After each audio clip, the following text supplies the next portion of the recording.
La Biblia es un antiguo canon de documentos monoteístas, ¿o no lo es?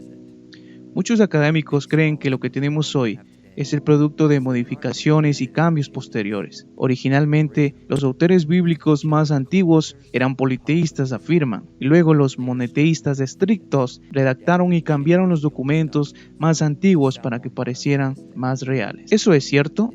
¿Es la historia bíblica un producto posterior de monoteístas que escondieron un pasado politeísta? ¿Hay politeísmo en la Biblia?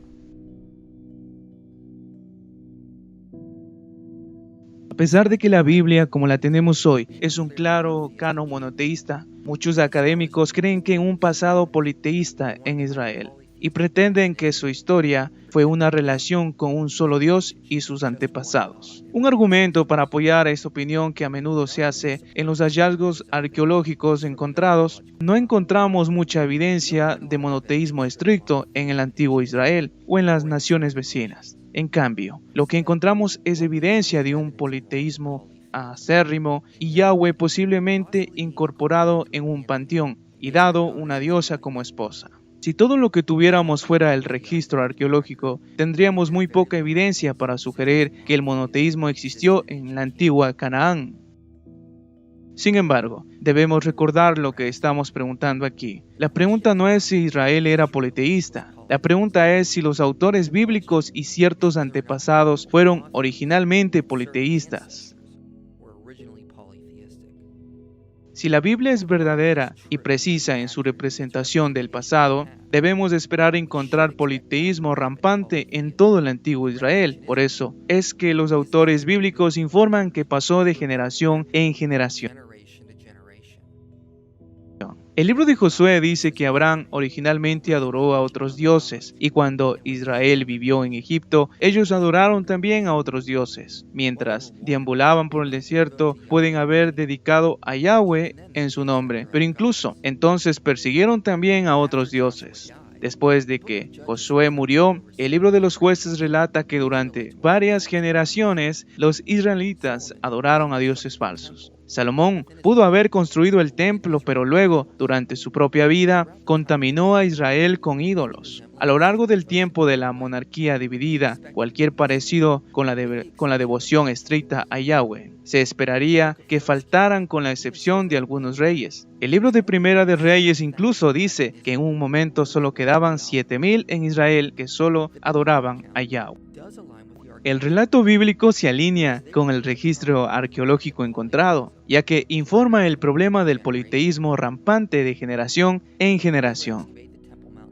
Entonces, si alguna vez excavamos en el monte del templo a fondo y encontramos evidencia del politeísmo, eso esperaría si la historia bíblica es cierta. La verdadera pregunta es entonces, ¿el relato bíblico informa con precisión la historia de un pequeño culto que predicó la devoción a un solo Dios? ¿Y que solo logró obtener poder e influencia en momentos aleatorios durante la historia de Israel? Porque ese es el relato bíblico, no la idea de esta nación fiel que siempre odiaba la adoración de ídolos paganos y nunca abandonaron el pacto con su Dios. Esa historia no existe en ningún lado, como dice Michael Heiser. Había mucha diversidad teológica, incluido el politeísmo, entre los israelitas que vivían aquí y allá en los desiertos, en las montañas, en las llanuras costeras, etc., pero no con respecto a escritores bíblicos. Entonces, realmente no deberíamos preguntarnos si Israel siempre fue estrictamente monoteísta, pero si los autores bíblicos fueron y si representaron con precisión el pasado de las antiguas tendencias monoteístas de Israel,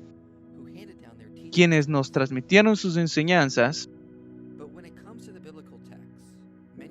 pero cuando se trata de textos bíblicos, muchos académicos todavía preguntan si las opiniones teológicas de los primeros autores fueron cambiadas por otros autores posteriores. Entonces, primero tenemos que definir qué entendemos por monoteísmo, porque este es un término bastante nuevo. Nadie en el mundo antiguo se llamaba monoteísta o politeísta, y lo que entendemos por monoteísta puede no ser lo que decir los autores antiguos se encuentran registrados. La comprensión coloquial de la palabra monoteísmo es la creencia de que solo hay un Dios Pero cuando comenzamos a buscar culturas o escritos que encajen en este molde, nos damos cuenta que hay una gran cantidad de diversidad. Por ejemplo, Jan Andrer señala que hay varios tipos de monoteísmo. Está el monoteísmo filosófico, es decir, la teología de una pequeña élite generalmente tolerante de la adoración popular de muchos dioses.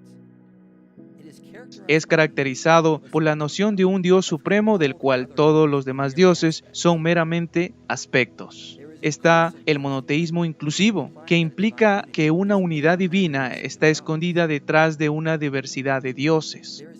Está el monoteísmo ético también, que supone que es característico de las concepciones bíblicas judías y de lo divino, y que se caracteriza particularmente por la noción de que Dios es justo y por requerir un estilo de vida moral. Jan Assmann señala que hay un monoteísmo evolutivo y hay un monoteísmo revolucionario. Esta forma de monoteísmo se manifiesta en primer lugar como religión negativa o contraria, definiendo lo que Dios no es y cómo Dios no debe ser adorado.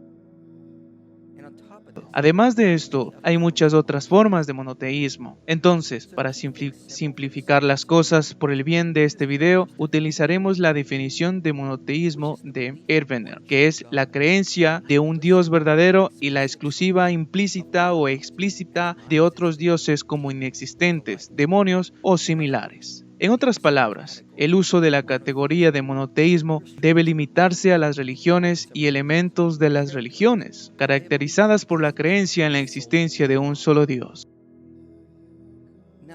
Ahora, note que esta definición amplia no excluye la existencia de otros seres espirituales que podrían ser considerados dioses o seres divinos por otras culturas.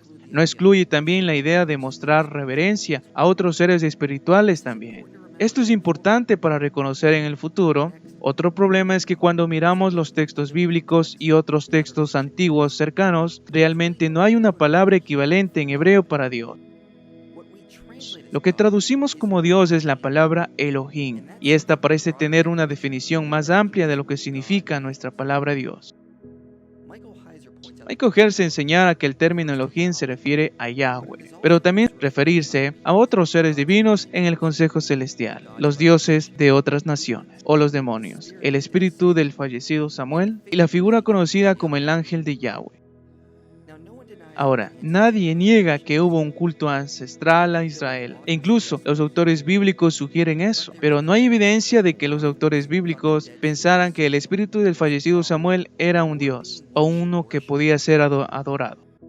Lo mismo está claro para los demonios o dioses extranjeros. Los autores bíblicos sugieren que estas son entidades espirituales reales, pero eso no significa que uno deba adorarlos o que sean el verdadero Dios. ¿Cómo definimos entonces esta palabra?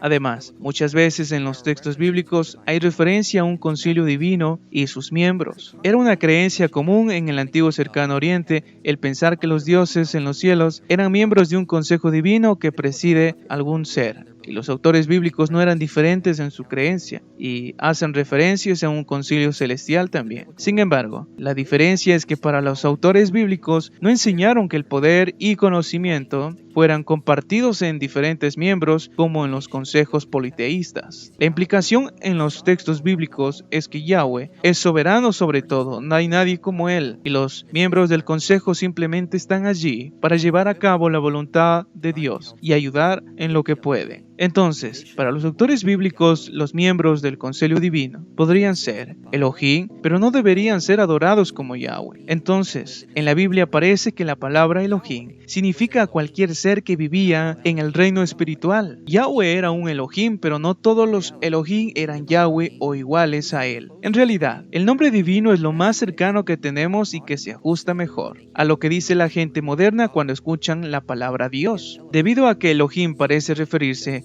a un ser espiritual, un demonio, un ángel, una persona muerta o otra cosa.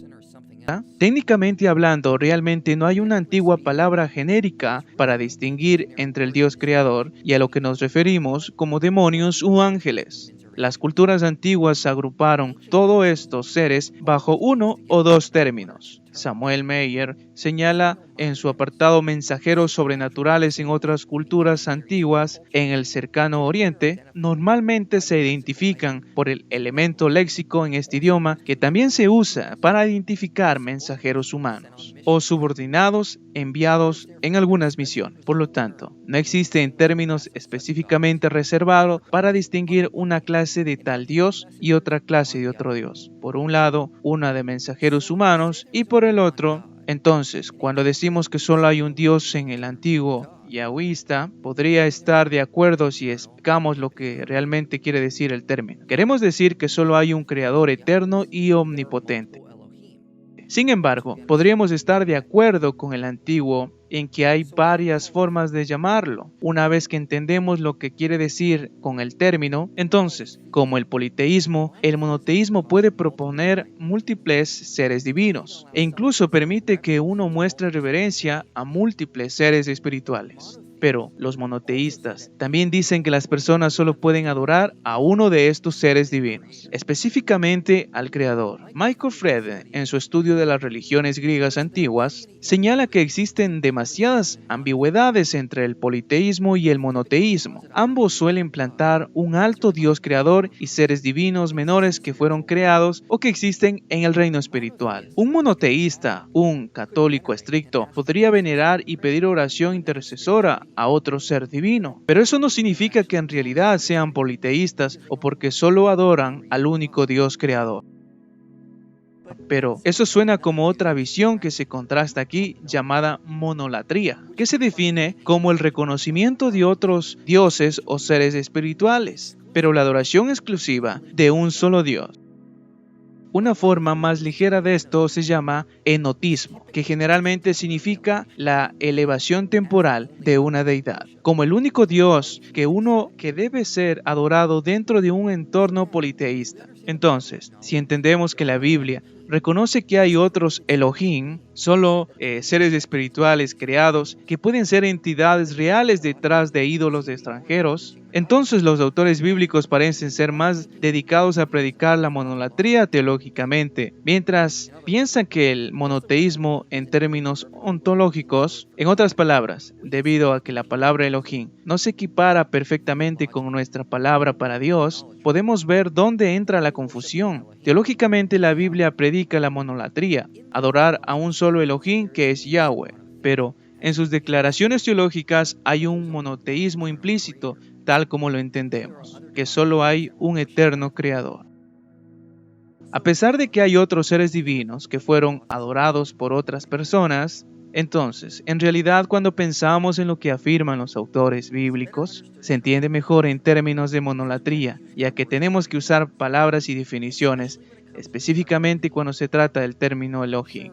Claro, podríamos decir que son monoteístas, pero en realidad estaban más enfocados en predicar la monolatría. Entonces, a partir de este momento, cuando me refiero al monoteísmo bíblico, me refiero a la monolatría teológica con el monoteísmo ontológico implícito. Así que, por favor, trate de tener eso en mente en este video. Ahora, algunos objetan esto porque hay momentos en los que leemos que no hay dioses a mi lado ni habrá después de mí. Estas declaraciones se utilizan para argumentar a favor de una evolución hacia el monoteísmo, ya que algunos lugares en los textos bíblicos se refieren a múltiples Elohim, pero estos pasajes podrían implicar que no hay otros Elohim. Bueno, en realidad estos versículos encajan con la idea de que hay múltiples Elohim, simplemente que no son iguales a Elohim. Primero, el uso de múltiples Elohim en el concilio divino no desaparece cuando se supone que surgió el monoteísmo. Todavía está presente en las obras judías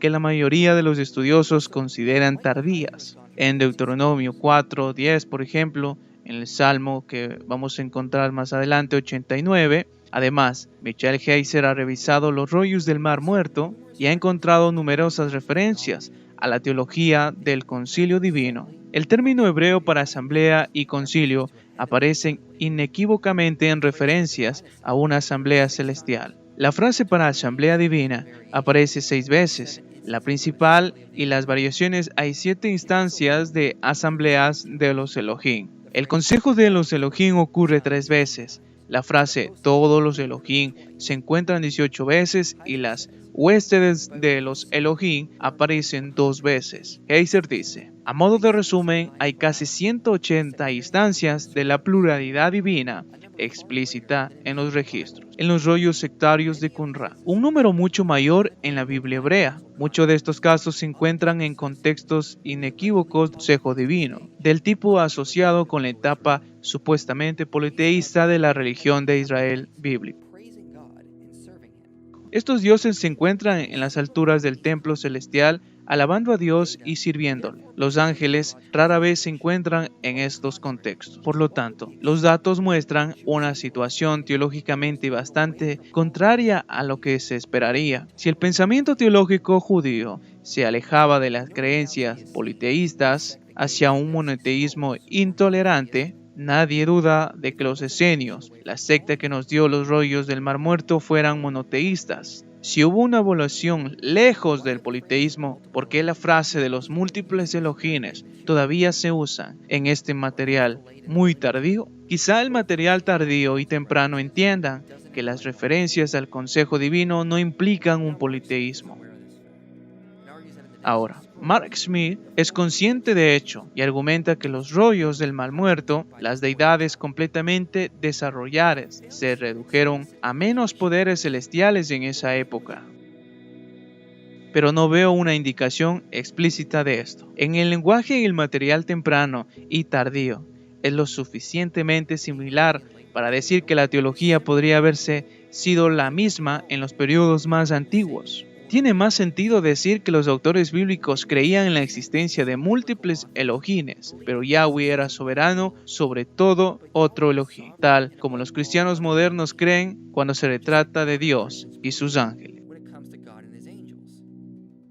Incluso Mark Smith tiene que reconocer la referencia de un consejo divino no significa que el escritor sea necesariamente politeísta. Luego, las declaraciones donde leemos no hay Elohim aparte de mí también se ajustan a la teología del concilio divino y la existencia de múltiples Elohim. Estos versos no fueron un intento de ocultar el politeísmo antiguo y uno no necesita buscar lejos para encontrar una analogía. En Isaías 47 leemos que Babilonia proclama, no hay nadie además de mí. Véase también Sofonías 2:15. Es difícilmente puede entenderse como una afirmación de que no había otras ciudades. La frase solo indica que en Babilonia se declara a sí misma carente de igual y que ninguna ciudad es tan grande como esta. Del mismo modo, cuando Yahweh dice que no hay Elohim a su lado, lo que está diciendo solo indica su singularidad con respecto a otros Elohim.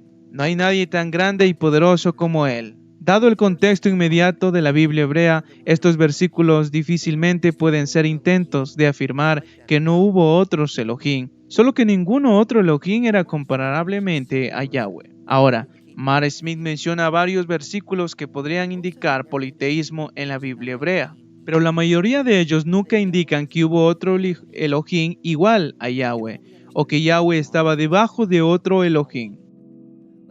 Todos se pueden entender esto en términos de teología monoteísta del concilio divino, como ya hemos mencionado y revisado. Sin embargo, hay dos pasajes en los que algunos académicos confían mucho, para indicar que el politeísmo antiguo estaba oculto en la Biblia. Primero, tomemos un segundo para reconocer la gravedad de esto. En la totalidad de la Biblia hebrea solo hay dos pasajes que se usan principalmente para indicar politeísmo antiguo. Esto debería plantear al menos la idea de que esto podría ser solo una minería de citas y un razonamiento circular encontrado. Honestamente, sé lo mejor que puede hacer es confiar principalmente en dos pasajes. Tengo que admitir que eso no es muy impresionante. El primer pasaje que a menudo se menciona es Deuteronomio 32 del 8 al 9.